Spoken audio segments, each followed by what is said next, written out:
الشيطان الرجيم بسم الله الرحمن الرحيم بسم الله الرحمن الرحيم الحمد لله رب العالمين والصلاة والسلام على أشرف الأنبياء والمرسلين وعلى آله وصحبه أجمعين رب اشرح لي صدري ويسر لي أمري واحلل عقدة من لساني يفقهوا قولي. Assalamu alaikum warahmatullah, brothers and sisters here. Okay, today I'm just going to discuss about jinn possession, myth or reality. Okay, before I go into that topic, okay, I just want to give a brief outline of what Pisang is all about. Pisang, okay. The initial meeting for the formation of Pisang was set up Pisang was in late 2007, so it's 10 years now, almost a month. Okay, so the objective was to make Islamic medical practice a mainstream health discipline by Islamic medical treatment as the most effective intervention for jinn possession, the need for scientific research to promote Islamic medical treatment, the need for Islamic medical practice to be recognized at government level. So this was the objective that we laid out 10 years ago, right, before we officially set up Pisang in UK in 2008. So the first ever meeting, and the efforts that we have done, okay, or are currently doing is that to create awareness. We started off with mobile Ruqyah mobile clinics, not only the UK, we did in Yemen, in Egypt, Korea, Australia. In fact, we had 2 branches of Pisang, one in Australia, Sydney, and another one in Cairo, Egypt.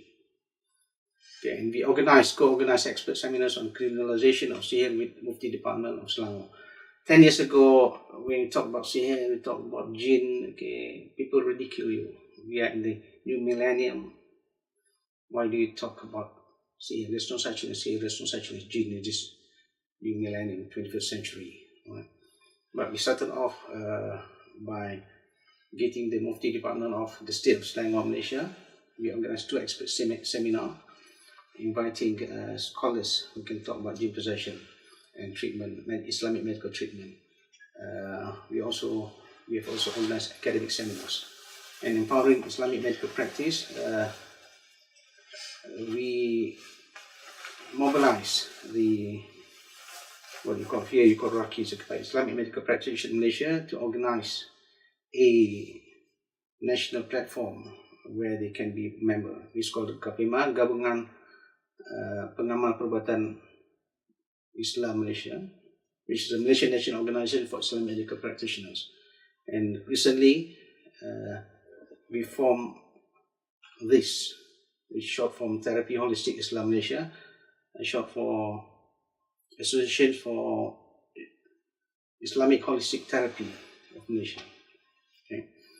And we are also currently engaged in academic research at PhD level. 2 of us actually doing our PhD. Research on the creation of instrument for the diagnosis of jinn possession to be used by health professionals. So hopefully this instrument, okay, will be used by the Ministry of Health in hospitals for the referral of cases of jinn possession to Islamic medical practitioners. Okay, we have been in contact with at government level, and since many years ago, right, when the government wanted to create a new act, which is what we call the TCM, which is Traditional and Complementary Medical Act. Traditional and Complementary Medicine Act. Okay, and we fought for Islamic medical treatment to be part of that act, to be recognized by the national government and the Ministry of Health. Okay, so the reason we have this discussion today is because a lot of brothers have been contacting me, okay, on issues that have been, or debate that have been put forward by two scholars. Okay, Mufti Abu Layth and Shaykh Akram Nadwi, and it's been posted on YouTube, and this has been discussed by a lot of brothers, a lot of people who are into this jinn possession problem. Okay, whether they are patients or whether they are Rockies. Right? So I would say that these respected two scholars, okay, we should treat this as a discourse, academic discourse. Okay, we shouldn't ridicule them. Okay, everybody has got the right of opinions. They are scholars. Okay, they put forward an argument. Fight this first shot, saying that there's no such thing as jinn possession. Okay, jinn can never enter human body. Okay, the argument that they put is that there is no evidence at all in the Quran or hadith. Hadith means authentic, undisputable hadith that says that jinn possession exists or jinn can enter human body. Okay, so they provide, and this is an argument which has been going on for centuries. Okay, it's not that we are not aware of it; we are aware of it. Okay, like many other arguments in Islam. Okay, it's been going on for centuries, discussed by scholars in the past. Okay, so the evidence that they propose is that there is no such thing as jinn possession, because you can't find anything in the Quran or the Hadith, authentic Hadith, which says that jinn can enter human body. They have the arguments. But is this something which is conclusive? We can ask the question, is there any evidence in the Quran or Hadith that says that jinn possession doesn't exist? So that's none as well. So that's why there has been a debate. Okay, so if you can't prove that jinn possession doesn't exist, that means it is possible that there is such thing as jinn possession. Right? So is it a myth, as being claimed by the two scholars? Right?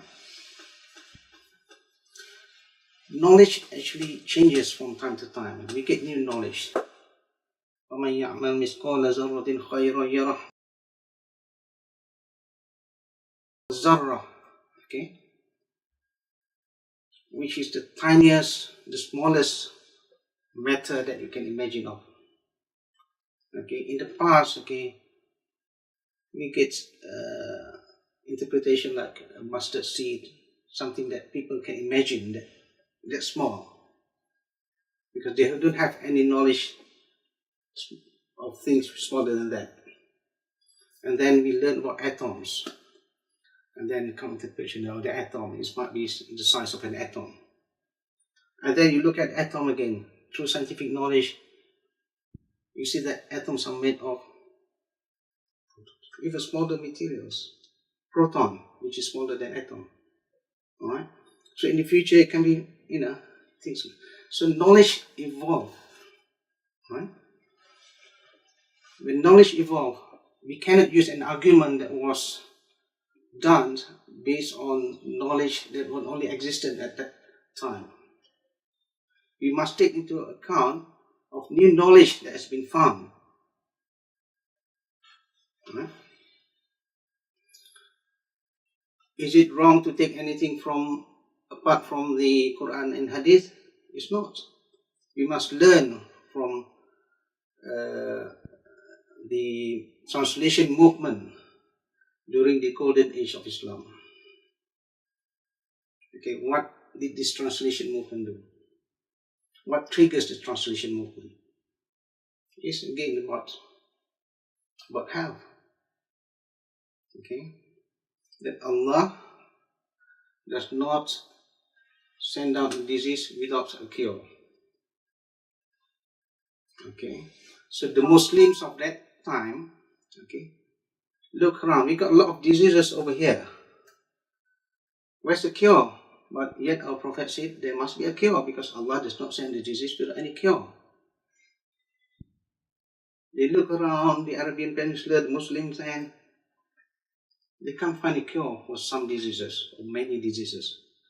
So what they did is that they started to translate books, look into Chinese, books from translate Chinese to Arabic, translate Persian into Arabic, translate Hindi, whatever, Greek into Arabic, and even try to translate hieroglyphics, the ancient Egyptian scriptures, writings, into Arabic, to find if there's anything about cure for diseases. So that's the Muslim of that time, okay? When you look for evidences, you look for knowledge, you look for whatever knowledge that you have, globally, okay?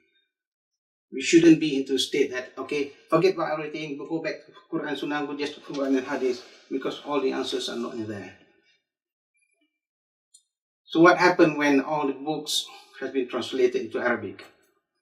The Muslims of that time have got knowledge not just from their own lands, knowledge from China, knowledge from Greek, knowledge from Egypt, knowledge from India, from everywhere around the globe. And with all this knowledge, they were able to formulate things, have a better understanding of how things work, better understanding of, oh, these are things which need to be researched. And that's what made the Muslims so successful at the time, and that's why we have the golden age of Islam.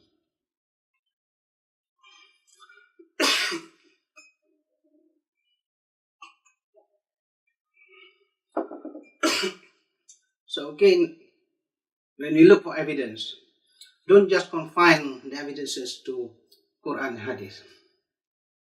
Even the Quran, in the Quran itself, we have cases where evidences is put not as textual, but as reasoning. Like forensic evidence, the case of Yusuf a.s. Yusuf a.s. was accused of trying to make inappropriate approaches to Zulaikha. And how did they prove it? Through forensic evidence. That's evidence. So when we talk about evidence, it's not just textual. It can be reasoning, experimental. Okay, look at the clothes. If it's torn in the front, then Yusuf is at fault. If the tear is at the back, then it's not his fault. Okay? So tonight, okay, we're going to look at non-textual evidence to prove that jinn possession exists. There's no point going to textual because that has been discussed for centuries. You're just repeating an old argument based on old knowledge. What we need is to put new knowledge and argue back, see whether there's any substance in our argument. Okay, why is there a debate now? Okay. There's a lot of concerns, okay, about this. When we have jinn possession, treatment for jinn possession, ruqyah here and there, people talking about jinn, jadoo, black magic, sihir, same thing, okay. And there are many unscrupulous people making quick money, okay, and there is a need to protect the public from these people, from such people, okay. And a lot of people are making claims that cannot be verified. And there's an absence of certification and accreditation body, okay. People can become rakis after a very short course, maybe a weekend course, and go on a Friday or go on Saturday, and on Monday become a raki, and then you claim that you're an expert. Right? This doesn't make sense, and that's concern. Okay, and there's a lot of absence or lack of ethical standard by rakis. A lot of complaints. Okay. And a lot of rakis are hiding behind pseudonym, Abu something, Abu whatever, okay? So it's very difficult to check their credentials, the academic credentials of where they learn, or whether they have any criminal records or not.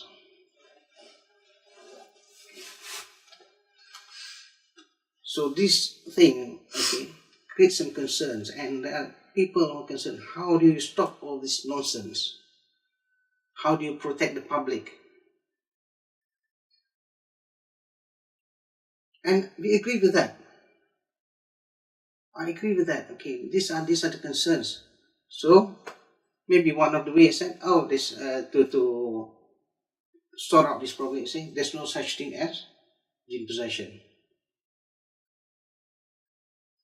So you kill off all those who are doing treatment, the public will be safe. That's simplistic way.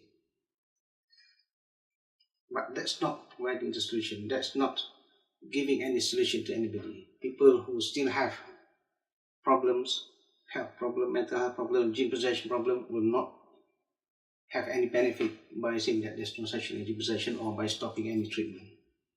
Maybe the reverse is true. The opposite is true. I would say that this debate will be unlikely to happen in Malaysia. You have to compare, okay? So here in the UK, it's very difficult to find a Raqi who's educated to at least a degree level in Islamic studies. Whereas in Malaysia, we got a lot of Islamic medical practitioners who are educated to at least degree level in Islamic studies. We got people who are PhD holders doing Islamic medical practice. In fact, the former advisor of the biggest Ruqyah organization in Malaysia, Darul Shifa, he's a doctor, he's a PhD holder in Islamic studies. Another center, Al-Manara, also has a PhD in Islamic studies. Alright. So these are people who have the credentials, Islamic credentials, they know what they're doing, okay? They are aware of the arguments in the past, but they are involved in it because they see that it's real, jinn possession is real. Okay. In the UK, there's no structured learning for Ruqyah, whereas in Malaysia there are centers which provide proper structured learning of Islamic medical treatment. Here we can say the best, the Raqis are disorganized, or we can say organized chaos. Alright. Whereas in Malaysia, okay, there's probably a national organization which represents authentic Islamic medical practitioners. Here, when we talk about research, a lot of people come here and say, I've done my research. What does research mean? Google search. Okay. Whereas research really means academic scientific research, not Google search. There's a difference between Google search and research. And the people over here still do not understand what research means. Okay, transparent, not in the UK we've got non-transparent street practice. Whereas in Malaysia, because of the Act, people have to register. They must have an organization. Alright, so it's transparent to protect the public. Okay. And in the UK, there's no influence at government level. Whereas in Malaysia, Islamic medical practice has already been recognized under the Traditional and Complementary Medicine Act. Here we got the Raqis, low academic practitioners. Whereas in Malaysia, we are now having people from the medical profession, doctors, psychiatrists, psychologists, doing Islamic medical practice, doing Ruqyah. We got, let's say one case, just a side example, husband and wife, both medical doctors, private practice. Before they were just in one office. Now the husband does Ruqyah and the wife still with the normal Western modern medicine. So if there's anything wrong, somebody comes, okay, you need to go upstairs, have Ruqyah upstairs. Another doctor, you will have two offices next to each other, still practicing modern medicine. the case is not right, I'll go next door, I'll meet you there, and we do ruqyah. Alright? So we're not talking about people who do not know or low achievers. Okay, it's people who know about health, people who know about mental health. Okay, and they know that jinn possession exists. So they are not morons. Okay, so the scenario is different. So if you bring this argument in Malaysia, it will not work. Okay, the debate is here because I think the public is still naive about the whole issue. Okay. So, for example, I just mentioned just now, okay, there's a national organization in Malaysia that accepts the existence of jinn. This, which is the Persatuan Terapi Holistic Islam Malaysia, or the Association Islamic Holistic Therapy Malaysia. If you look at the committee members, all right, they are people with academic credentials. Professor Doctor, Professor Madya Doctor, Datin Sri Doctor, Professor Madya Doctor, Doctor, Professor Doctor, Doctor. You see? So most of them are people with PhD holders, or medical doctors, academicians. Right? So don't tell them that they are stupid. They know what they're doing. They've done their homework. Right? So what is the methodology for proving jinn possession? Okay, we learn from history. Okay, in the past, during the time of Copernicus, the church believes that the sun revolves around the earth. That was the belief of the people at the time. And Copernicus came up with an idea, or what he thought was right, that actually the earth orbits around the sun. Obviously the church was very offended by that, challenging the church. Okay. The earth is at the center of the universe.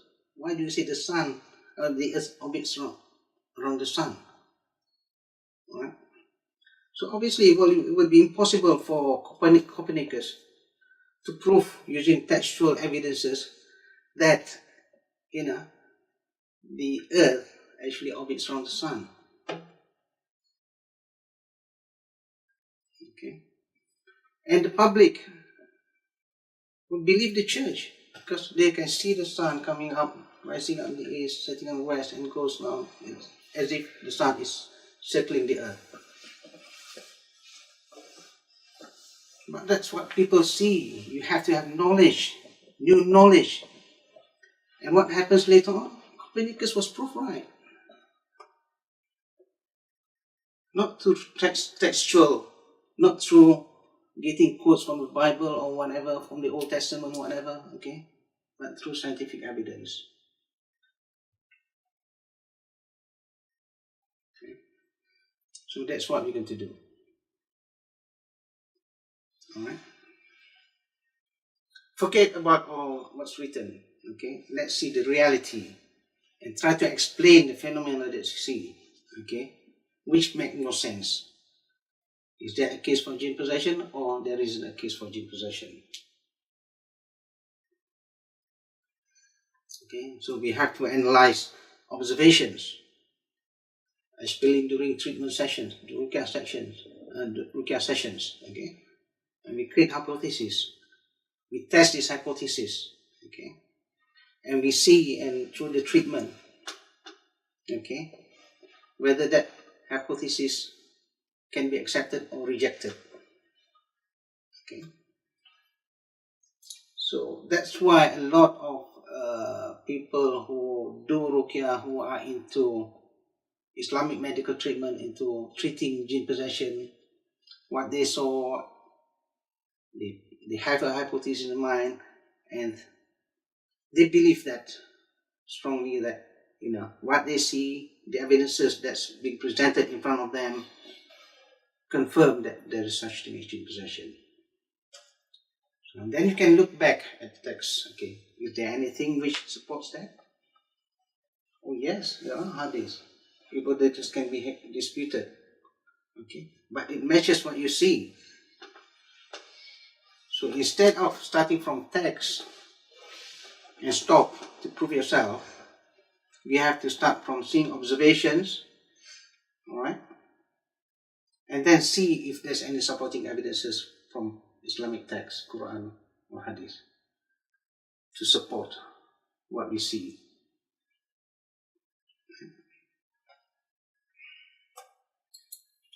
So scientific knowledge, okay, helps in understanding. Okay, if we don't understand, then we reject things. It's easy to reject if you don't understand. Okay. For example, okay, if somebody says, I went into a room and then a few seconds later I come out and it's a different place. You know, that guy's talking nonsense. You can say, alright? But if that guy, that person enters a lift, an elevator, and seconds later comes out, it's a different place. It makes sense because we understand how it works. Okay. People reject because they do not want to know, they do not want to understand how things can happen. If you just reject for the sake of rejecting, then you will not get any knowledge, you will not get any understanding. You'll be stuck.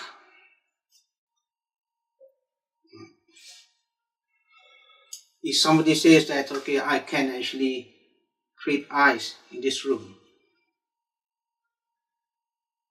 out of nothing, people can say I'm crazy. But if I can lower this temperature of the room and this water vapor becomes droplets, becomes water, then lower it further to below zero, become ice. And I've created ice. From something which is invisible, alright, I can create something which is tangible, which can be whole, which can be broken. The same as thing is, I think this is probably how Jinn during treatment, okay? Maybe you can explain this sort of things, conditioning, when you do treatment on Jinn, okay? When a person which is possessed during treatment, okay, you read Quran, and then you are able to cut the Jinn, you can just put your fingers like that and the person feels pain. Or you can actually sometimes feel something which is a bit solid in there. There is something, okay, after recitation of Quran. Maybe, okay, Quran is a conditioning environment, it conditions the environment so that a Jinn which was in a state that gaseous whatever, okay, becomes something which is more tangible, more solid, that you can actually cut. Alright? So it's a conditioning. You condition. Quran can be a conditioning tool to inflict damage on Jinn. And because Jinn, we don't even know what the state, what Jinn is made of, the matter. Okay. In science, we learn solid, liquid, and gas. Okay. That's we learn in school. But nowadays, you have another fourth state of matter, right? Which is plasma. Okay. And maybe in future we have a fifth state of matter, whatever you want to call it. Okay. So Jinn has got a matter and the ruh as well, just like human. Okay, we'll go back. We'll go to this later on. Okay.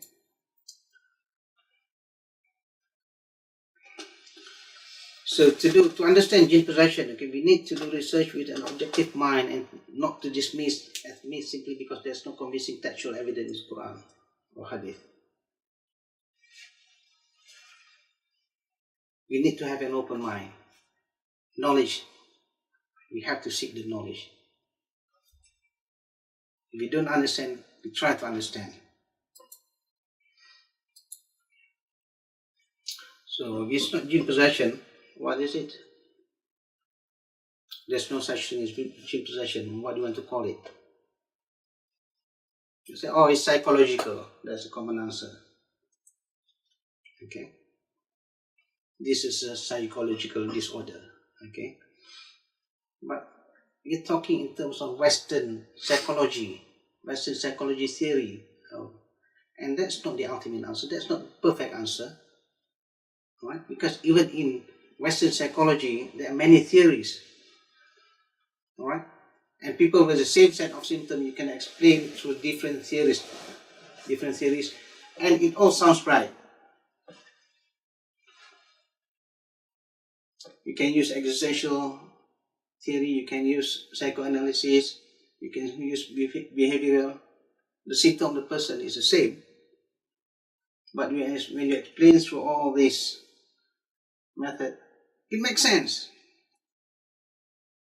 So which one is right? All of them are right? They can't be right.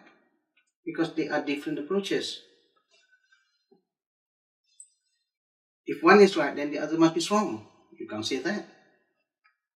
So when you talk about psychology, which psychology method are you talking about? So if, let's say, all of them are right, why can't we have another theory when we explain it also right? If you have a jinn possession theory and explain everything and it looks right, then there is no reason for us to reject. If you want to reject, you have to reject every Western psychology theory.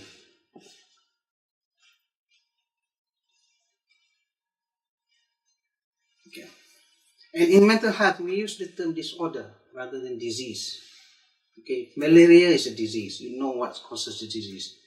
If you know the etiology, then you call it disease. If you do not know the etiology, you call it disorder. Okay, so mental health, we call mental health, we say we put the word disorder because you can't be sure. You don't even know yet what the etiology, what the actual cause of that disorder is. All right. So to say that it's conclusive, it's not. Okay. So it's not jinn possession. It is some mental disorder. What causes mental disorder? It is still, you can still dispute that. Right? And in Western psychology, okay, you got theories which are absurd sometimes. Freud in his psychoanalytic theory, okay? You have to learn about this, right? He got based on myth, okay, not on facts. He's got based on Greek myth. He got this Oedipus complex and a penis envy, right? Actually, a lot of people say it's nonsense, right? Well, nowadays, a lot of people say that we're not Freudian anymore, okay? But this theory has been used for centuries, okay, for a long time, okay, and still being used to explain certain phenomena. All right. So, a theory which is absurd and based on myth can be accepted by the West, and we are proposing a theory based on Islam, which is not a myth. We say it's nonsense. It doesn't make sense. It doesn't sound right to me. All right. If you want to dismiss, let's say, jinn possession, Islamic jinn possession theory, then you have to dismiss all this nonsense first. Then we can agree to dismiss jinn possession theory. So what is needed is to develop a new jinn possession theory, a new model. Because the Western model doesn't actually explain the phenomena that we see in treatment room. Okay. So this is where I come. Okay. This is a paper which I presented at the International 5th PSU USM International Conference on Arts and Sciences from the 8th to 9th of August this year in Phuket, Thailand. Okay. So this is an academic paper. Okay. So I wrote it under a university. Okay. I'm doing research on it. So it's not just a normal paper. It's an academic paper. Okay.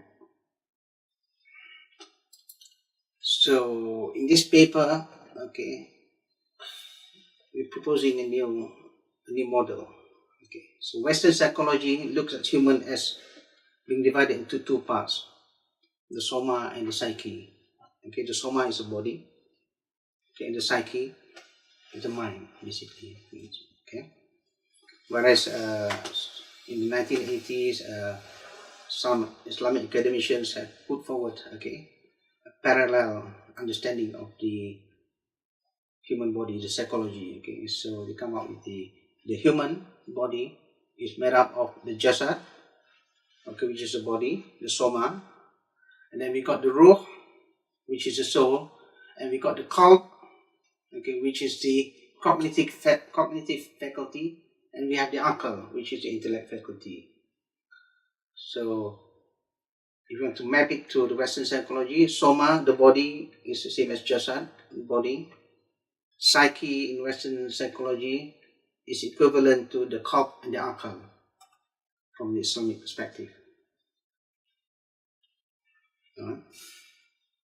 That's not my work, okay? That's established information, established theory. Okay.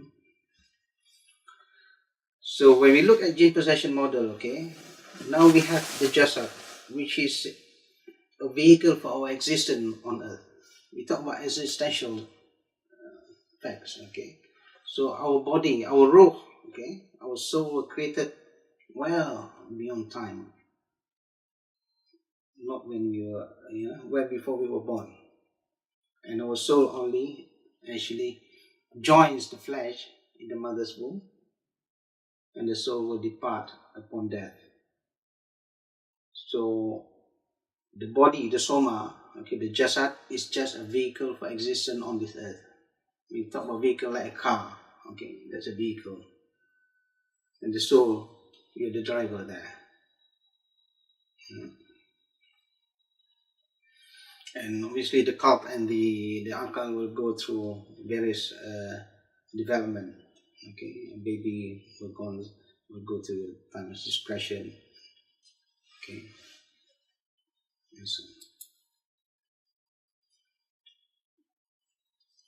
So jinn, okay, jinn are mukallaf. What is mean by mukallaf? They are accountable, just like human. Okay, they will be accountable for their actions.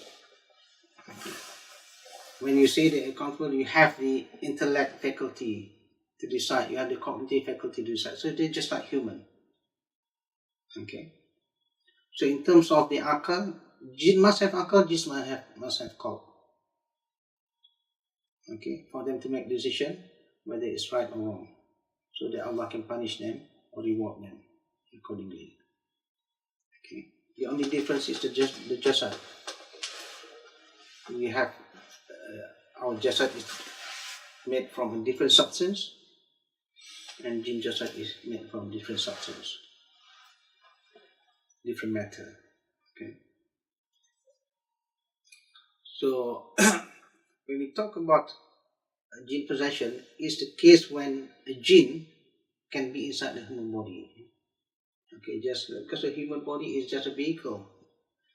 Okay, you are the driver. Along the way, a carjacker can come into your car. Alright? And then we effectively, one driver and the other one probably dictate the driver what to do. Okay. So the same thing, okay? The jinn can enter human body. Jinn can transform its state, just like water vapor. Water can be in three states. Can be gas, liquid, or solid. So jinn has the ability of transforming itself. Alright? So it's not difficult to imagine how it can get into the body.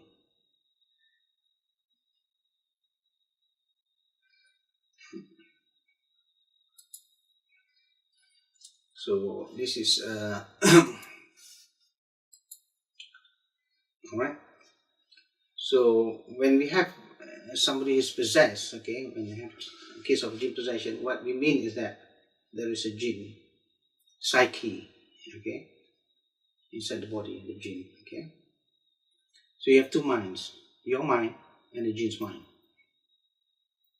Alright? And you must be aware that the mind and the brain are two different things. Okay, they're not the same. Okay, the brain is a flesh, okay. You can take a photo of the brain, you can operate on the brain, but the mind is abstract. You can't take a photo of the mind. You can't see the mind. Right? So, in today's term, you say, the brain is the hardware and the mind is the software. Okay, you can take a photo, you can fix the hardware, but you can't see the software. Alright? So that's what mind. So jinn's mind, okay. So through science we know that, okay, we have the central nervous system, we can raise our hand up and down, we can move whatever, okay. But these actions are actually the mind telling the brain, and the brain sending all the signals and innervate the muscles, and we flex our muscle, we raise our arm, we do whatever we want, or we talk whatever we want. Because the mind instructs. So if the jinn's mind is able to instruct, send messages to the brain, then it will do things which are out of control.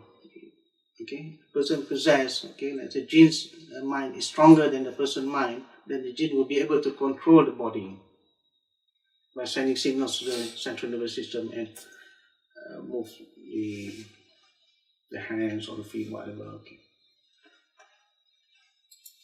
So when you read Ruqyah, okay, it has an effect of burning the jinn. One of the effects is that it burns the jinn.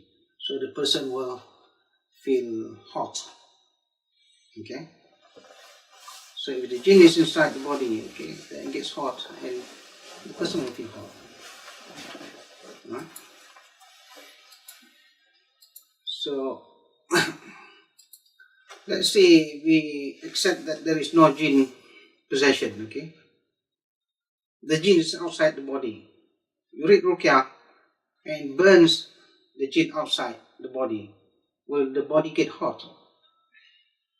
It will not get hot. Nothing is burning inside the body. So these are observations, okay? So which makes sense? The jinn inside the body or the jinn outside the body? Don't tell me that you heat, you burn a jinn outside and you get hot inside. It doesn't make sense. You get hot inside because there's something burning inside. So through observations, okay, it makes more sense that the jinn is inside the body rather than outside the body.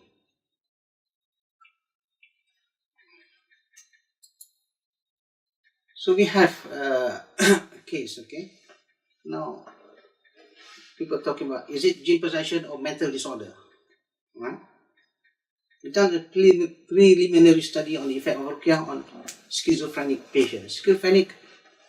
Schizophrenia is a very difficult disorder to diagnose. Right?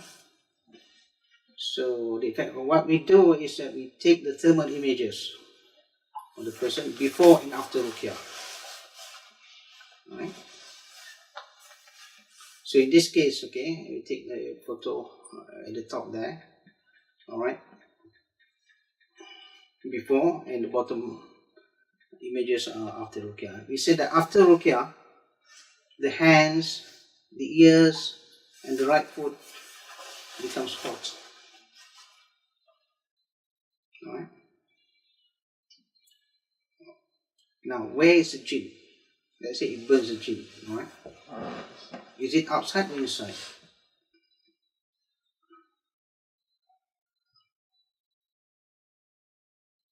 It doesn't make sense to me. We say the jinn outside the body when the person gets hot. Okay, we're not talking about people telling that they're hot. Okay, people can lie, but this is thermal images. All right. So these are the experimental evidences that we see. Okay. So we're more inclined to say that, okay, let's say in terms of jinn possession, in terms of schizophrenic patients, okay, there's a possibility that it can be jinn possession because it reacts to ruqyah, it makes the person hot. Something is burning when you read the Quran. Okay, so if there's a diagnosis, then you have to look at intervention which, intervention that treats jinn possession. Okay, and because we come up with the jinn possession solution just now, okay, that a jinn can enter a human body. A jinn has a psyche, it's got a mind of its own. Okay, so when a jinn is in a body, there will be at least two. There will be two. If one jinn enters, there will be two psyches. If there's 3 jinns in a body, there will be 4 psyches. Okay, 4 minds. Okay, so Western psychology, okay, they don't acknowledge that there is jinn inside the body. So when we talk about conflict of the mind, it's just a human mind. There's conflict within the mind. Oh, it's you, it's your mind, it's you. Okay, so all therapy, psychotherapy is about changing how your mind works. Alright, but with the jinn possession model, there can be many psyches. So it's not just a conflict within your own. You can have a conflict within one jinn over there, and conflict within one jinn over there, and maybe the jinn will have their own conflicts among themselves. Okay, so you have what we call the intra psychic conflict, which is within yourself. Then you have the inter-psychic conflict between you and the jinn. Okay, because remember that we have divided it into the body and the psyche, right? So the body does nothing. When you talk about conflicts of mind, the body doesn't get involved. It's just the mind. Right? So when we have this model, okay, then to treat any condition, okay, we have to address the issue of inter-psychic conflict as well as intra-psychic conflict. Okay. Okay, just like I've explained just now, okay, jinn psyche, like human psyche, may be able to control the human central nervous system. Okay. And the degree of severity is based on the impact of inter-psychic conflict between the jinn and the human. Okay. If the jinn psyche is stronger than human psyche, it can take control of the human body. Okay, and you can divide the severity into many levels. Okay, in this case, I divide into chronic jinn possession. Chronic is that the jinn psyche will be able to overpower the person completely and assume the person's identity that nobody else can recognize that this is actually a different person, because you can't see it talks the same, acts the same, whatever. Okay, and then you've got the total jinn possession, that you can actually know that, oh, this is a different personality, but the person is unaware of what's going on. When you say unaware of what's going on, the person will lose that time. Okay, if during that chronic or total jinn possession, if it lasts for 1 hour, the person will not be able to recall anything what happened during the 1 hour. And then you can have the partial jinn possession, where the person will be able to know what's going on, but might not be able to do what he wants. Okay. So that's just the severity of jinn possession. There are many things that you want to pick up. Can jinn go inside and love human, whatever? Okay. Some says that, okay, there are different species. Okay, how can the different species love each other? Alright?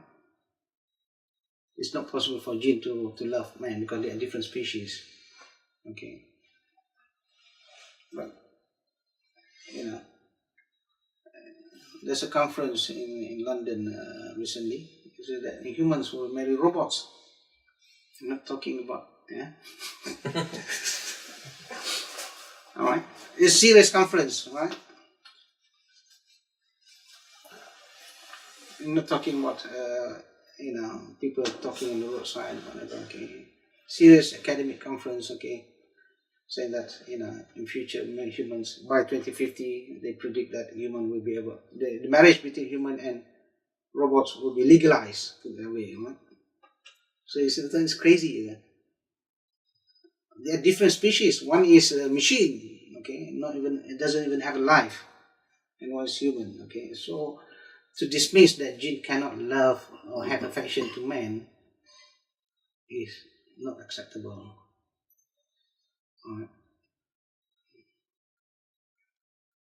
In fact, okay, there is hadith from Abu Hurairah, the Prophet ﷺ said one of the parents of Bilqis is a jinn, okay. So we are trying to, as I've said, okay, we see the evidence and see if there's anything in the text which supports this sort of evidence that we see, this phenomenon that we see. And yes, there is, okay. It's being quoted, okay, one of the references Muhammad Jalaluddin As-Suyuti in his book, and another also mentioned in Tafsir al-Qurtubi of Surah Al-Isra, verse 64, okay, from two sources about this hadith, okay. So, so I say, okay, you see what see, and then you go back to text. Is there anything which supports that? Yes, okay, it supports it. Yeah, why not? Why not take it as additional evidence to support your observation? Okay. Can jinn be used in martial arts? If you ask some people from the Middle East where there's no martial arts, alright? No. The answer is straight no. They don't know what martial arts is. Okay? They haven't seen. When you don't see, you reject it straight away. Alright? That's why we don't have, let's say, if you read about Ruqya or jinns from authors from the Middle East, they don't mention about the use of jinns in martial arts. What's martial art for in Arab countries? Is there any martial arts in Arab countries? For which country? In the Arab countries. Do they have martial arts? No, they don't. I can't think of any. Right. But in the East, Japan, Korea, Malaysia, we have, okay? So you see those things, right? You see reality, right? If you don't see, you dismiss it. You tell the Arabs, okay, people doing martial arts has got some martial art use jinn. Nonsense. They reject because they don't know. You can't reject because you don't know. If you know for sure that there isn't, okay, then you can. Okay. So to reject, let's say, there's no such thing as jinn possession, can be disputed. You haven't seen the, cases of jinn possession, and you're rejecting it because we haven't seen it. That's a very big argument, okay? To reject jinn possession because you have not seen it is a big argument, okay? Whereas people, let's say in South Asia, okay, they have seen, or people who are actually dealing with jinn possession, or they see things, makes sense to them, okay? So they have to explain what's going on. They have to find answers, what's going on. And as time goes on, doing more research, whatever, they're more convinced that there is such thing as jinn possession, that jinn can enter human body.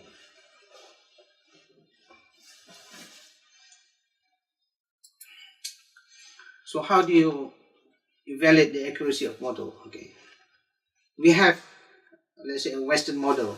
Okay, assuming that there is no such thing as jinn possession, everything is psychological. So when you say it's psychological, you will have a psychological intervention or treatment. Okay, and then you get results. Okay, and you can have. You test another model, okay? You assume that there is such a jinn possession, and you have an intervention or treatment which assume that there is jinn possession, to get rid of jinn possession. and you measure the results. Right? And you see which results give, better relief, which give better results. Model without jinn possession or model with jinn possession. And this is why, as I said earlier, a lot of people from the medical professionals, let's say in Malaysia, they start to believe that there is such thing as jinn possession because they are comparing, Western intervention and Islamic jinn possession intervention, and they see the results. When they see the results, they're more convinced because results don't lie. It's not just one or two; it is lots and lots of cases. All right, it doesn't make sense to reject it. Even though there is no such thing in the hadith, or we can get, or hadith doesn't say that is no such thing as jinn possession, or Quran doesn't say about jinn possession, whatever. But you have to explain why, when you treat somebody, you assume that there is jinn, and you do intervention which tries to get rid or weaken the jinn, then you get better results. So the model which assume that the jinn possession wins is a stronger argument, a stronger, better model.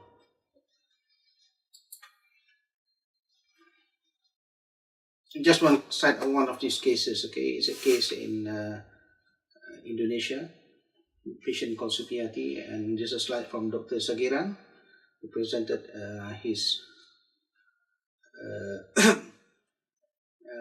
topic, his research, not his research, his case in a seminar in Malaysia. Case of patient with 2,000 nails. When it was first published, when we put in the papers that this patient has got so many nails in the body, there was no pictures, people start to dispute, she must have swallowed it, alright, is she mentally okay, whatever, if she's not mentally okay, she must have swallowed it, alright.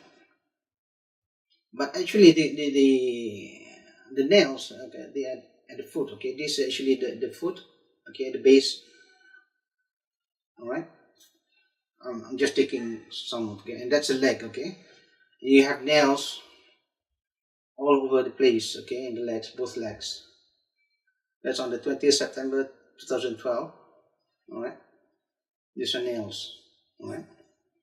And then after operation, taken on 26th of September, it's been cleared, they've taken out all the nails, x-rayed it, These are medical records.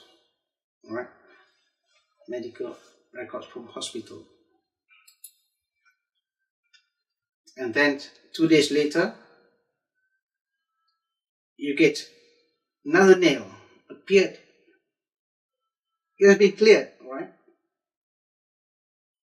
And then suddenly there were nails. The patient was still in hospital 2 days after operation. Nails appeared in the patient. How do you explain that? Alright. Oh, she swallowed it last night. Oh, it goes down to the leg. It doesn't make sense. Alright. So some things we cannot explain through logic. Alright. But we can't dismiss because we haven't seen it. Alright. And then when they noticed that the lady suddenly couldn't flex her arm, they did an x-ray and found a big nail at the joint there. Could she have swallowed it the night before? And suddenly it's quite long, actually, the nail there. From there to there, it's quite long, How did it get there? Alright. So how did they take it out? Just do ruqyah, and she vomited out the nail. So it sounds like myth. Alright? So after the ruqyah, no more nails appeared after the operation. Right? So, okay, that's just how, taking out using modern medical techniques, okay, surgery, all right, and the nail was taken out by recitation of Quran, all right. So people who have not heard of materials getting to the body, okay, will dismiss this. Don't be stupid. How can nails be inside the body? How can you put objects inside the body like that? Okay, it's crazy. You're just making up stories. Okay, so people can dismiss like that if they just want to dismiss because they do not want to believe. But you have to look at evidence, and this is medical record, and a paper has been published on this.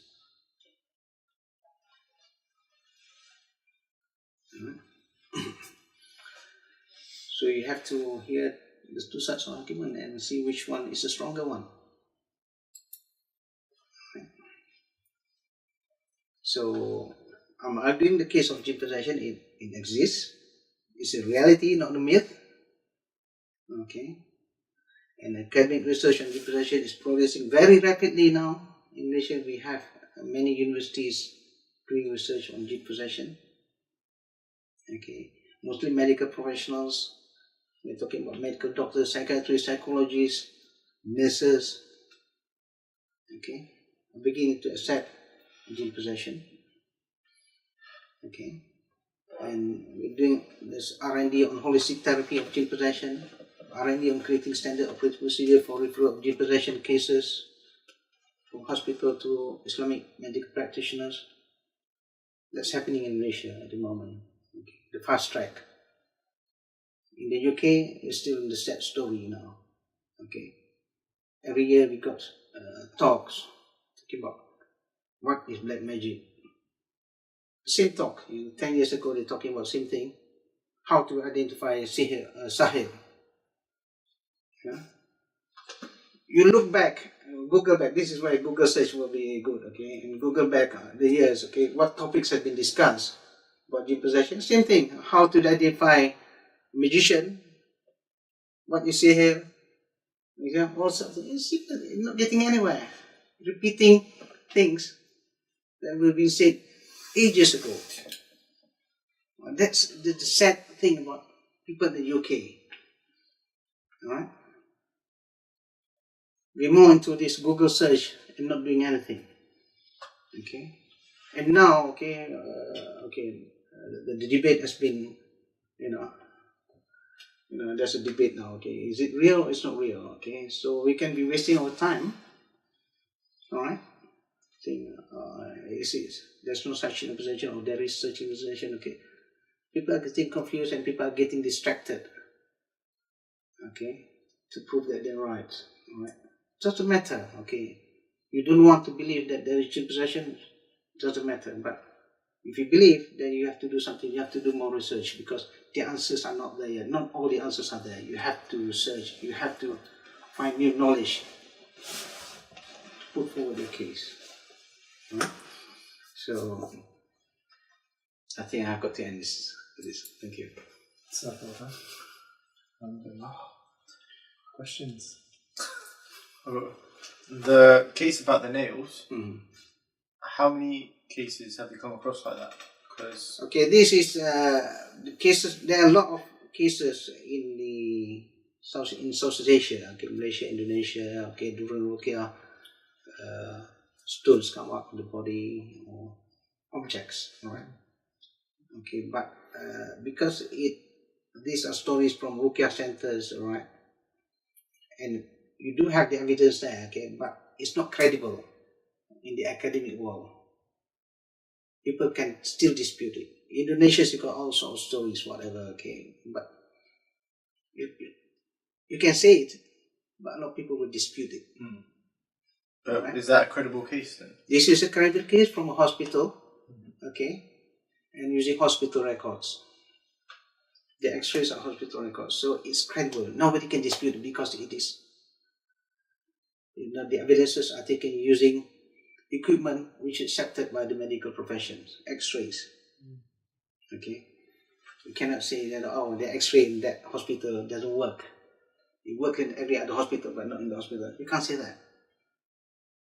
All right. So it's credible. Okay. So it does it happens. So whether we want to believe or not. Okay. So hearing stories and not seeing it will make a person feel that I can reject it. I don't want to believe it. Okay. Until I see it. Okay. The problem is in the West. Okay, maybe there are cases, but you don't want it's not being recorded. Okay, academically, you know. And even in the East, in South Asia, okay, there are a lot of cases, but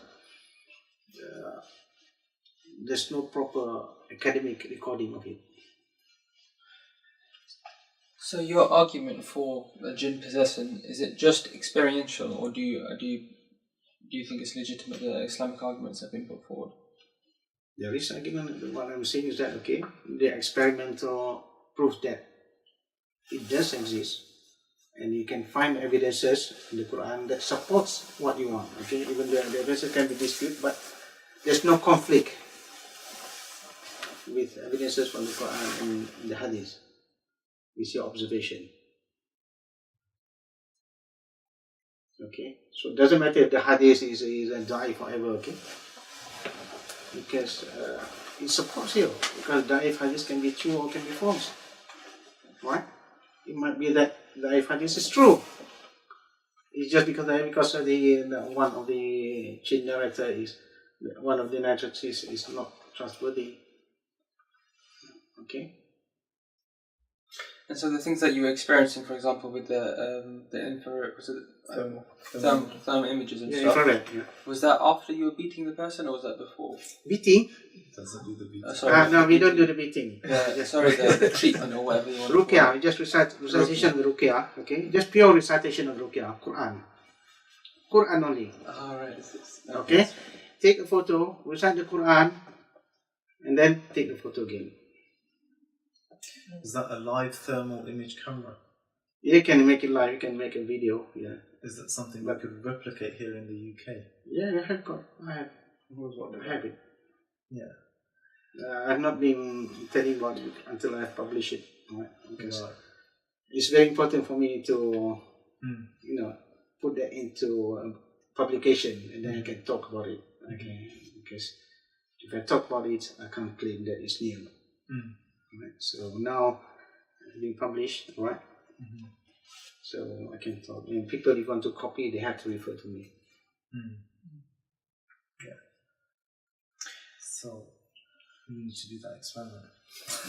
Yeah. So what about when the evidence that's put forward where Shaitan says that I had no power over them except to whisper into them? This is again the psyche, right? You can do that. You can do that, okay?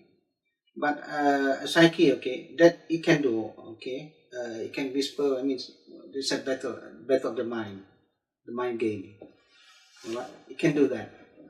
It's just like, okay, just we in this room is our body, and I'm a psyche, you're a psyche, let's say, okay? All right. I can suggest things to you. Say, raise your hand.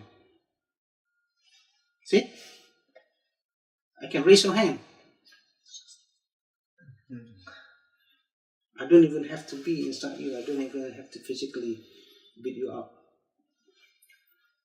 The power of the mind, the Jinn's power of the mind, the influence. So we're talking about psyche. Okay, this is why in treatment, all right, you have to strengthen the person's psyche, the person's mind. That's what we do here. Okay, so it's not just about beating up the Jinn.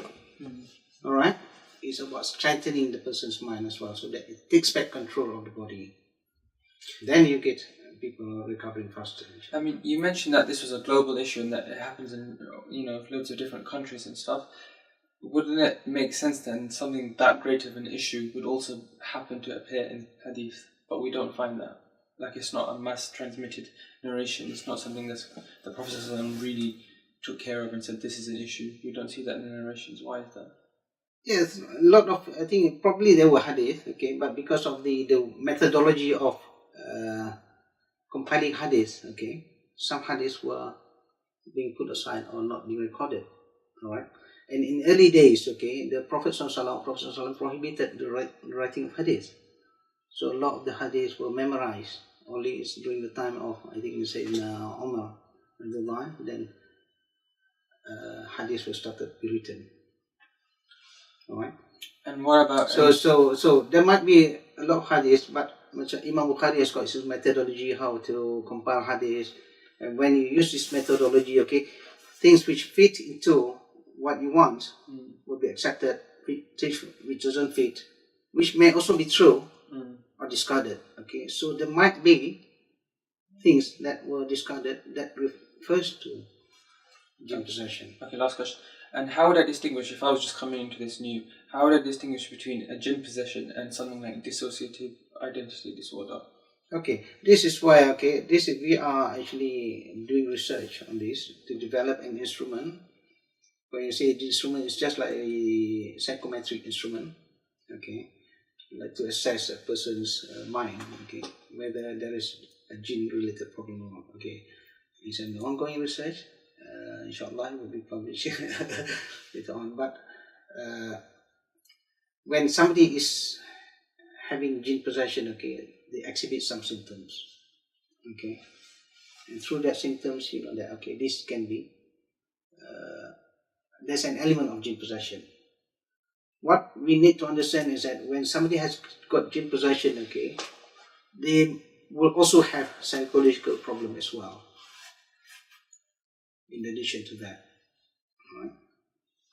So how do you know it's jinn then? Is it just from recitation? So you have to first of all, okay, do some tests, okay. Like ruqyah is a accepted instrument, okay, the instrument, okay, method, a tool for the diagnosis of jinn, okay. That's what we call a construct modality. It's accepted, okay. When you read ruqyah on a person, certain reactions happen. The person can vomit, the person can get aggressive. Alright, so when that happens, okay, so okay, there's a likelihood that there is jinn possession in there. Alright, so that's one of the tool or the instrument to use to determine whether there is jinn possession. But if over time you have look at so many people, okay, and they have got certain set of symptoms which are similar, by looking at the symptoms, I've seen these people who have got these sort of symptoms before, and they all have jinn possession issues. They all react to ruqyah, let's say. Okay, so you don't have to test anymore. You already know that there's a case of jinn possession. Then you have to eliminate the effect of jinn. So a person's function, okay, a person's ability to function properly can be affected by jinn and other factors.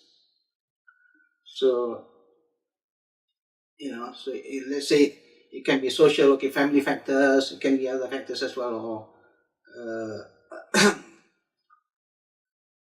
okay, so what I say, it can be other factors, all right. So if there is a jinn possession element that affects a person to function properly, try to get rid of that, reduce it, and see what the impact is. Okay. So if the person improves, then you can, and then you have to work on the other confounding variables, the other factors which can affect the person to function properly. If you have been living with the mafia for 10 years and you exhibit some of the behavior of the mafia, alright, I can understand that your behavior will be like the mafia when you're with them, okay? Now I take you somewhere else, out where there's no mafia, you still exhibit some behavior which reflects the mafia behavior. Alright? So the mafia is not there anymore. Okay? It doesn't affect you, but the psychological impact is there. So we have to work on that as well. So same with jinn, okay? When you take out the jinn, it's not just taking out jinn, everything is settled. No. You have to work on the psychological factor as well to bring back the person to where it was or better. Okay, and with regards to the issue of accountability, like if a jinn were to take control of your cognitive faculties and that was happening for 10 years straight, how would is that person accountable for his sins? or accountable for his actions. Okay, this is where I classify the severity, okay, into three categories: chronic, full possession, and partial possession.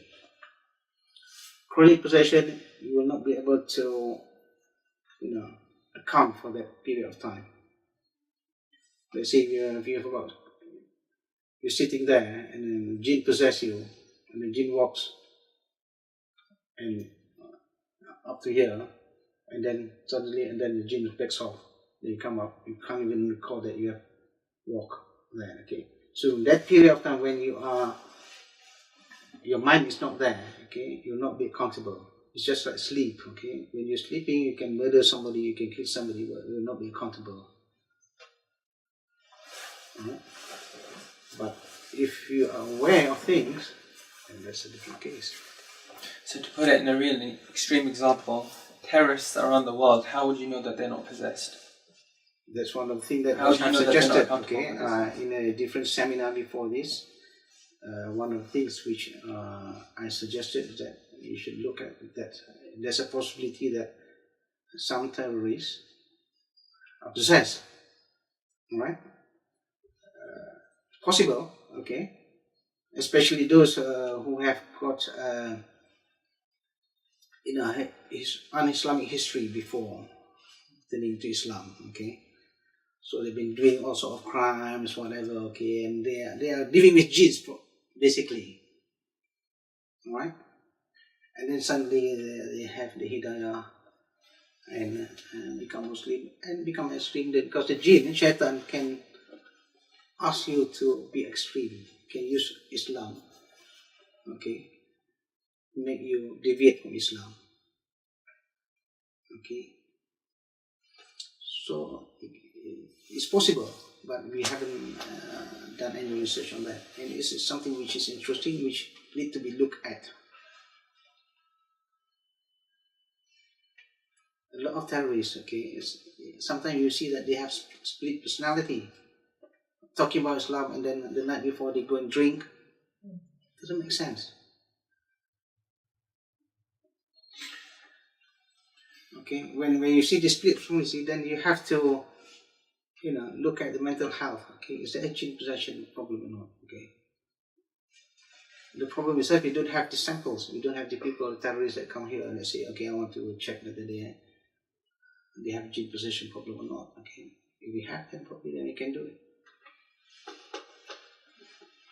You made a distinction between the qalb having the intellect or cognitive Intellect and abilities, cognitive, yeah, akal and and akal being the intellect. the akal is the intellect faculty. Okay.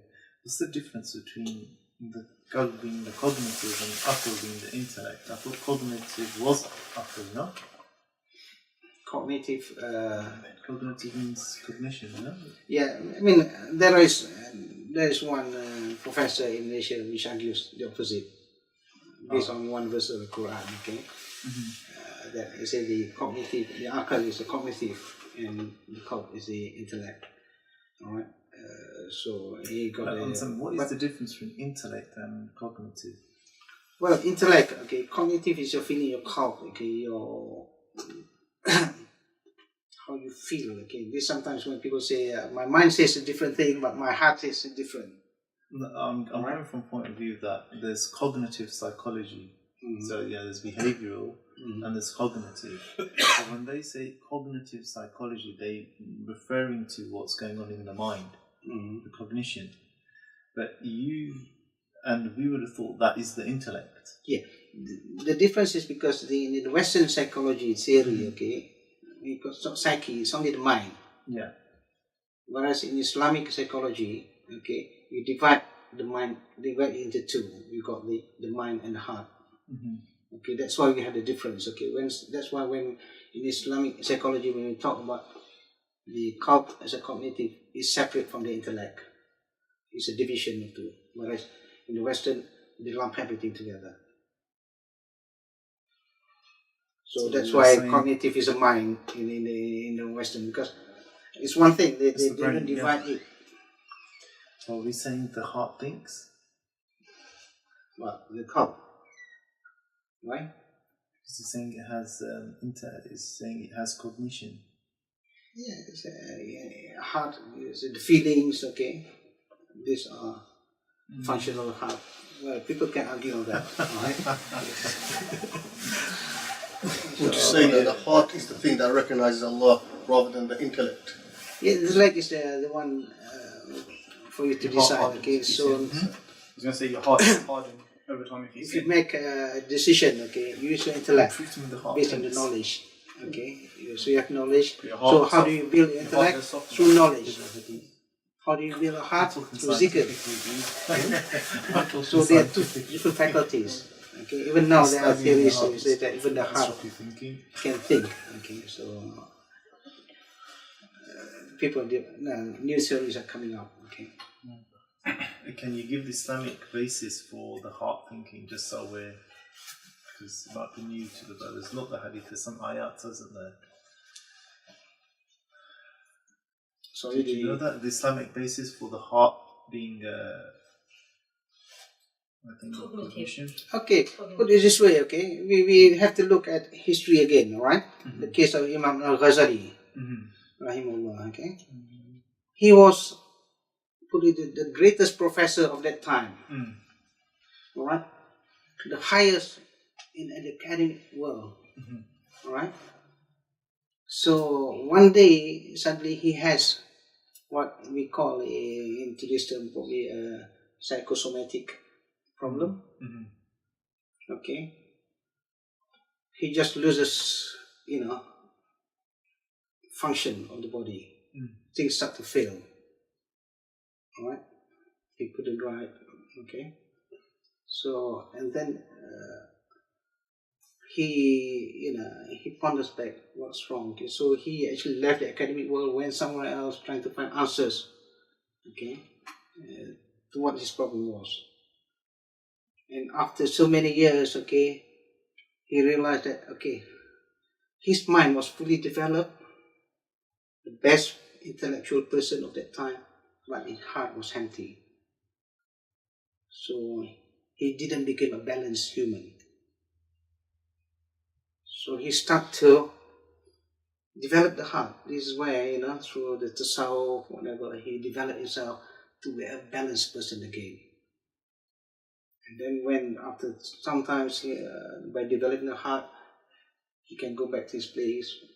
And anybody who want to argue with him, I've been cleverer than you, I've got more knowledge than you.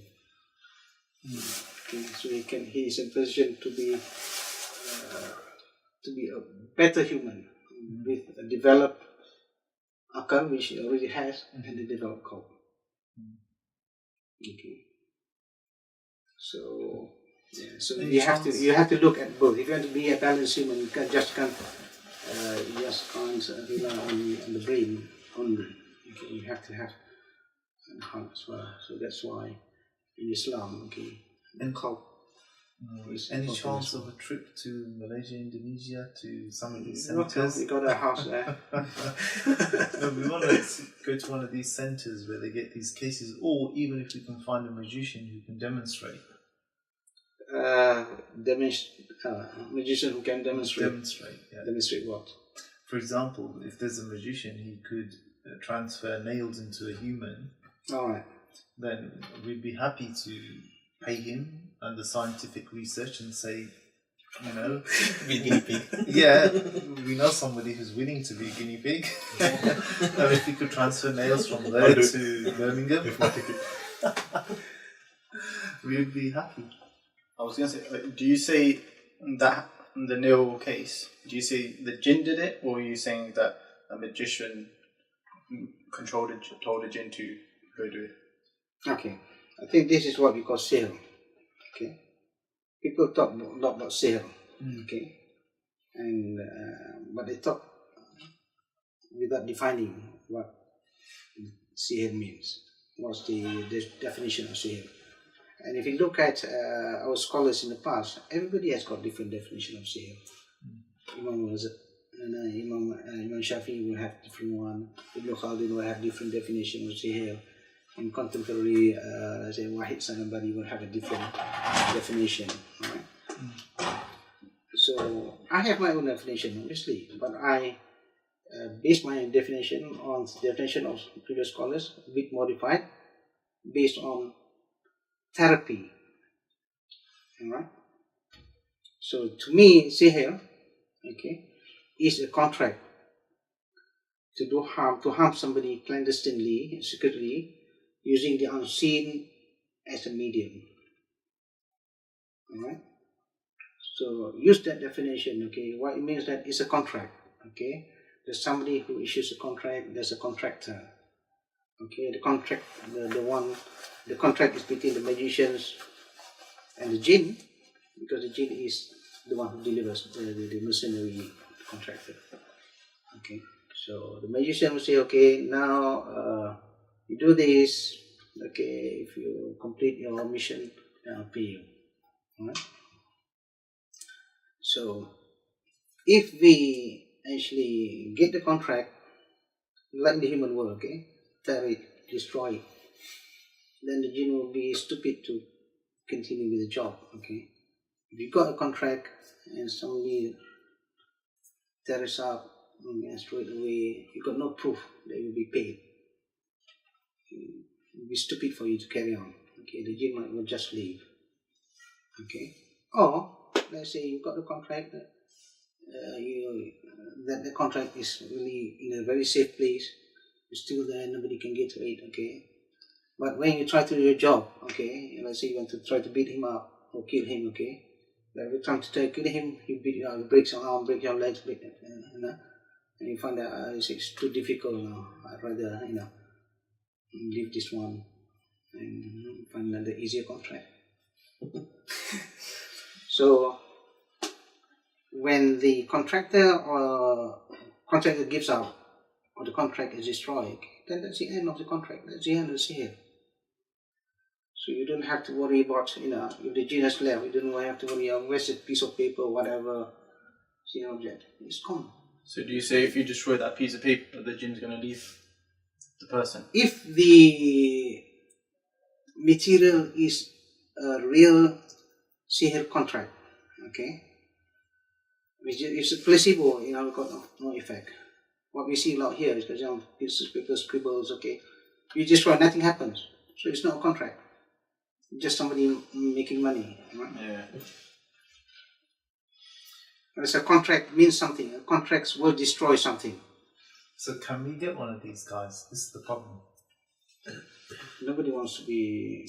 No, they do, but they're willing to accept money. Like, so in Malaysia, Indonesia, I mean, these guys, they want to be famous, they want to be known, and they want money, because that's how they get people.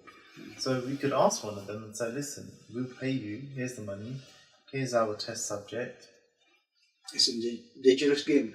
Huh? It's a dangerous game. Well, I think it's a game of research that we really need to put forward, because we've got, for example, the James Randi Foundation. On that one, in 2014 one, there's a guy who's got a magician from Algeria, and he says that he could tell them things, okay, using the jinn. So he's on stage in America, he calls Algeria, okay, and so James Randi, they have a box and they put 3 objects in the box, and they say, if you let us know what's 3 these objects are in the box, then we will acknowledge that this guy's got some paranormal ability. Yeah. So he gets him on the phone, they talk, and he doesn't get it right. You see, but I thought that was pretty good, because at least that's some way of verification.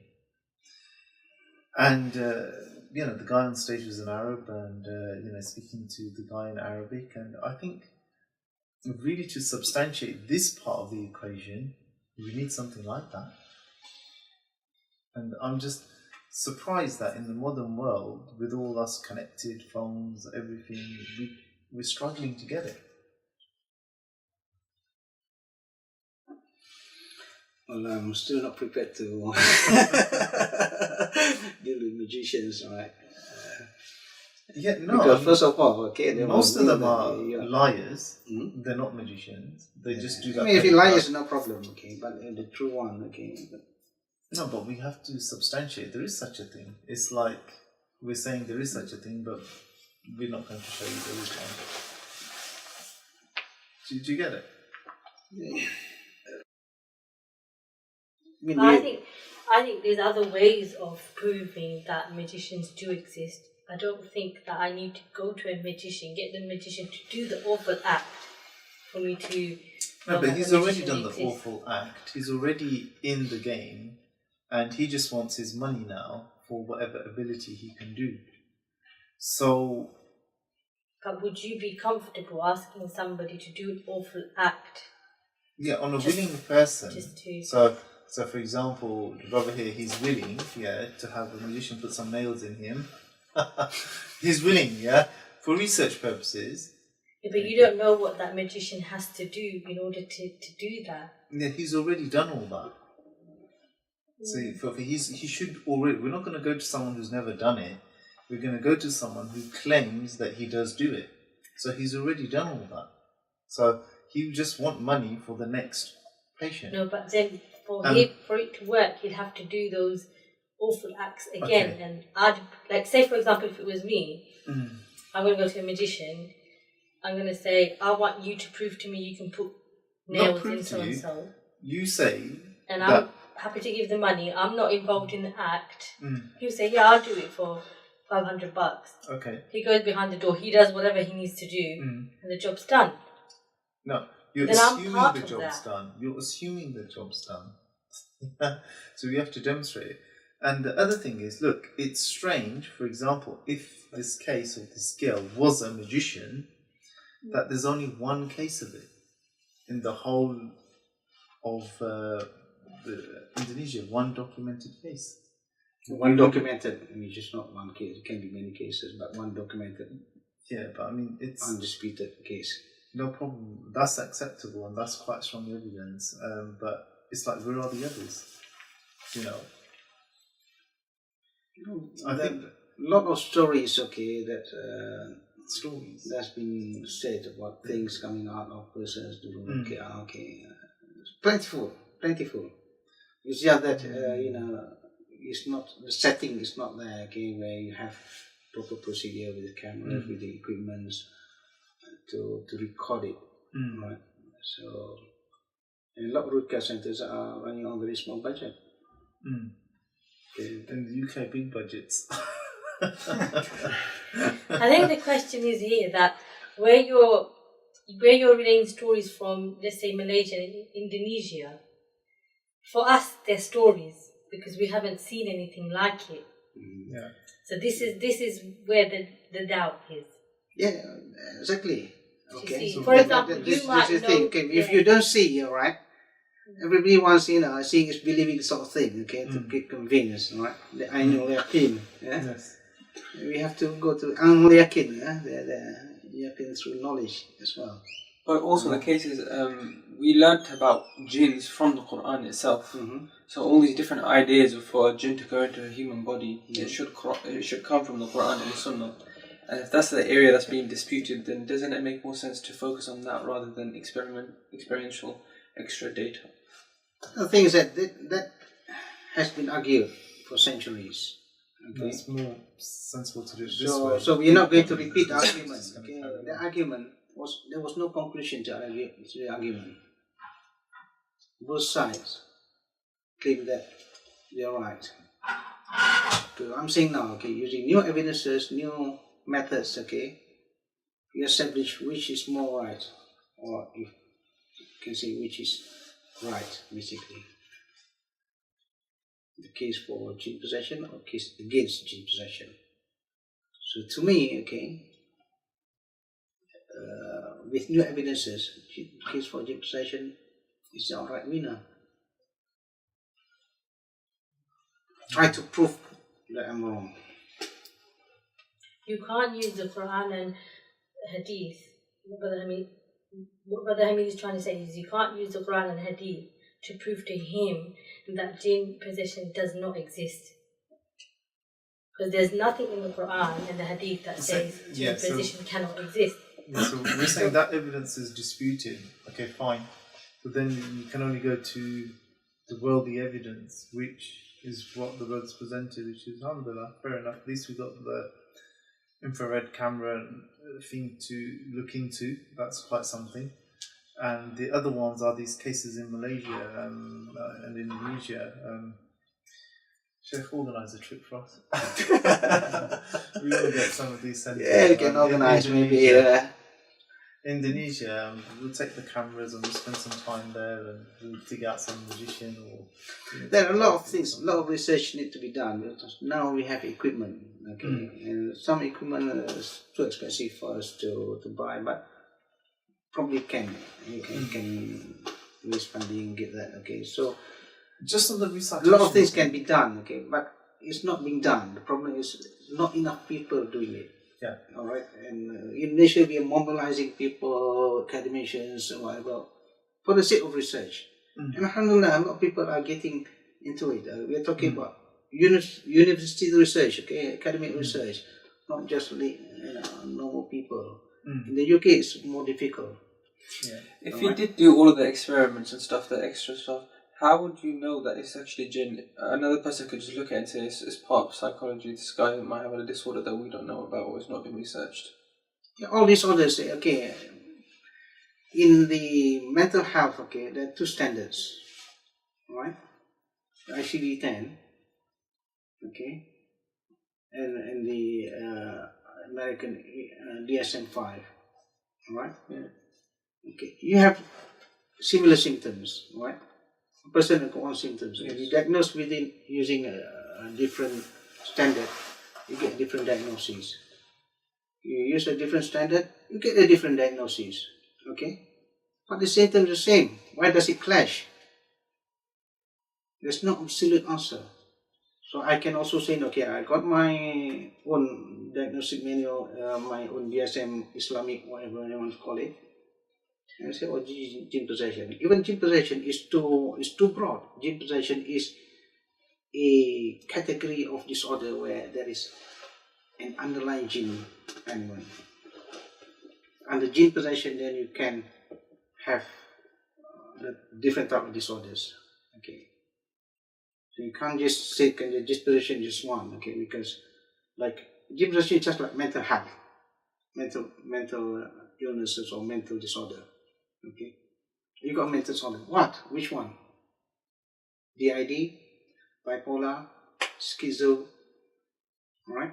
So under jinn possession, so there must be different categories so that you can treat them. It's not just when you say jinn possession, everything is one code. This is the problem we have today. Okay, we have jinn possession, everything is just one disorder. It's not, because two person with jinn possession will have different symptoms, different effects on the. So there must be. You have to give a new name to like this person who got jinn problem, but it affects some of his faculties this way. Then there's a name for it. Another one is name for it. Another one name for it. Okay, that we haven't gone there. Okay, so that has got to be worked on. The issue nowadays is that jinn possession is one. And what do you do with that? Ruqyah. Simplistic but wrong.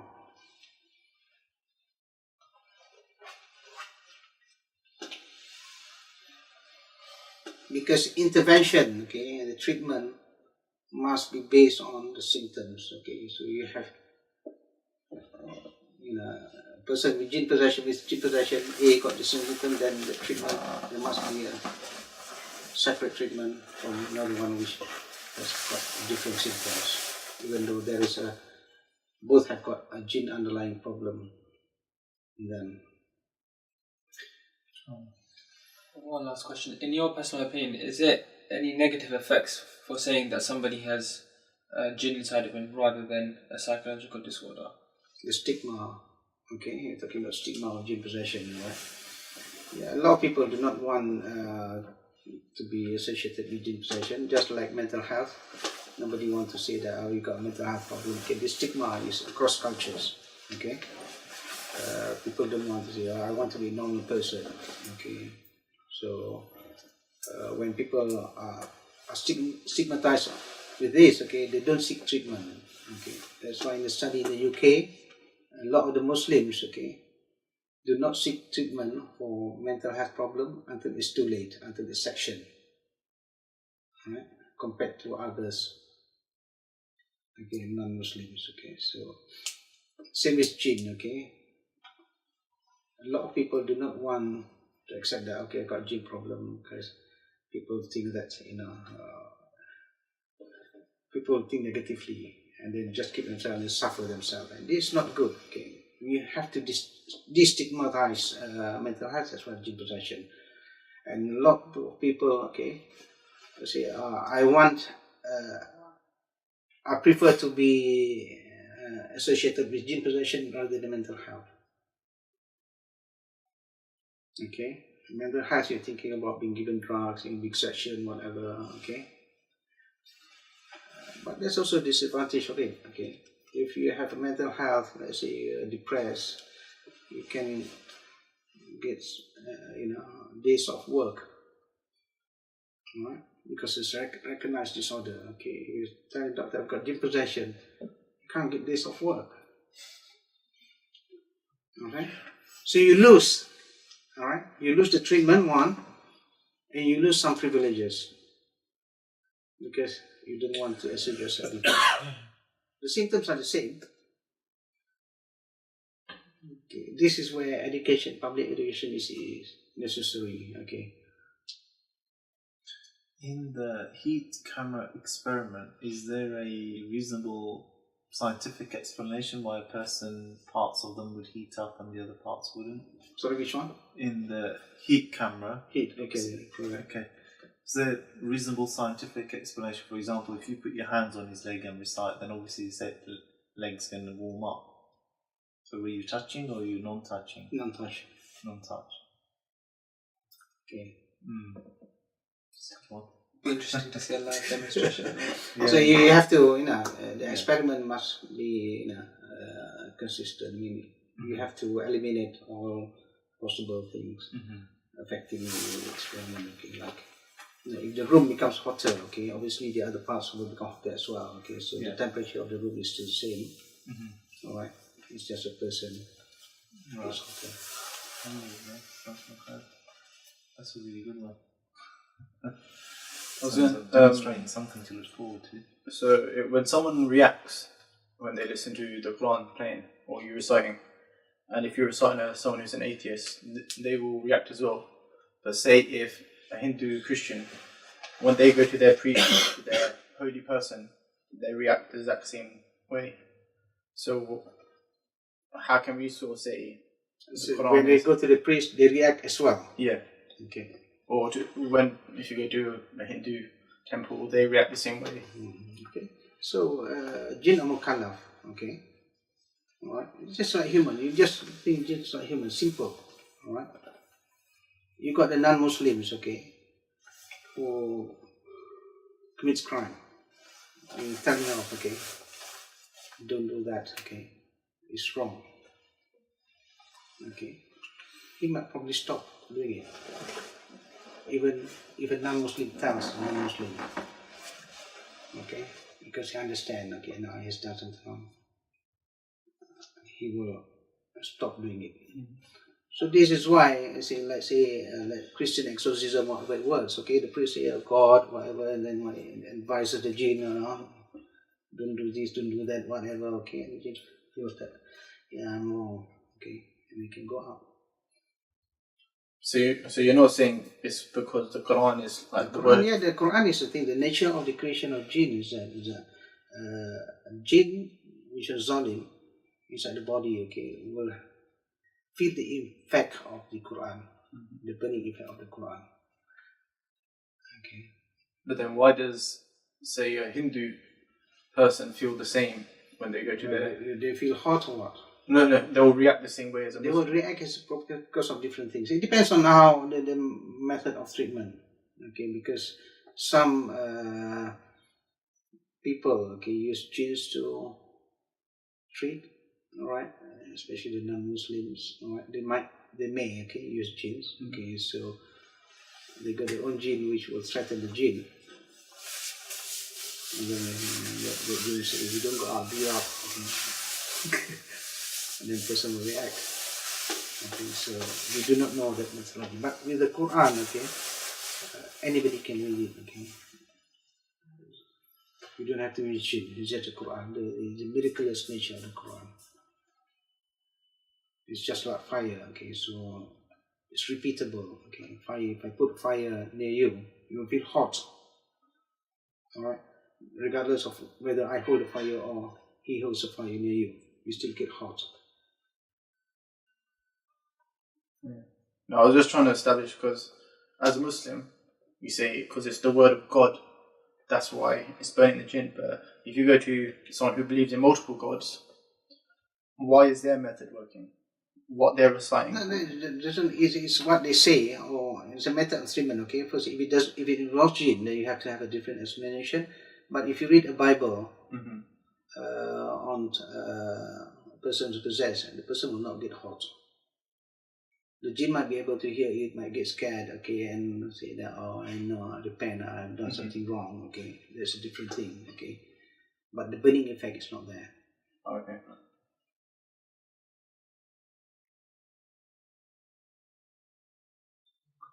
But do you believe that jinn possession can also lead to sort of medical sicknesses like cancer or Can it cause cancer or whatever, okay? Yeah, because there are people that claim that. But I personally don't. I think that's too much of a stretch. Okay, a jinn is a living organism. Right? When it's inside your body, okay, what does a living organism do? Okay, it will eat something, it will secrete something. Okay, all these secretions become toxins in the body, and if it's there for a long time, or there's so many of them, there'll be more toxins in the body. There'll be built up of toxins that your body could not get off as efficiently over time. More, your organs will start to, malfunction. But that doesn't really fit with the hardware-software model, because if you're saying the jinn enters at the software level of the mind, and it doesn't really affect the hardware. No, it's the secretion, okay, from the soma. All right.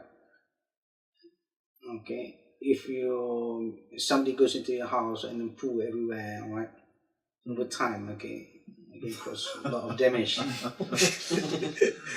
All right. It's not enough just by kicking out and not doing anything. Okay, the damage can be permanent.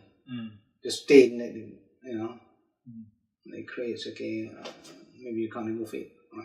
Okay. So same thing with jinn, okay, because it's a living organism. It produces toxins. The excretion is toxins in the body. So if you don't get rid of the toxins, okay, then it will cause imbalance, the homeostasis imbalance. Okay, in the body, and then that's when you start to get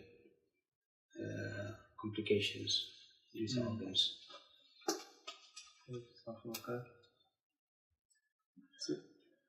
Any other questions?